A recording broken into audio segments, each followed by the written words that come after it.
محمد ابو تريكة. ابو تريكة والهدف الثاني للنادي الاهلي.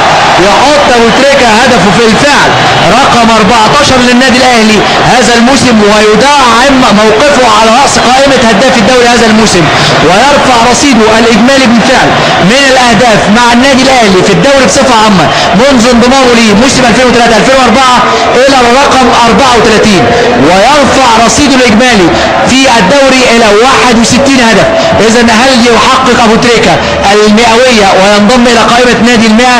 بالفعل لو كان هذا هو معدل تسجيل ابو تريكة سيكون قريبا ضمن نادي المئة، النادي للاعبين اللي سجلوا اكثر من 100 هدف.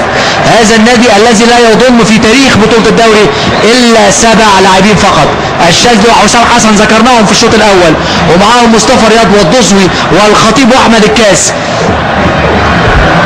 ادي هدف ابو تريكة.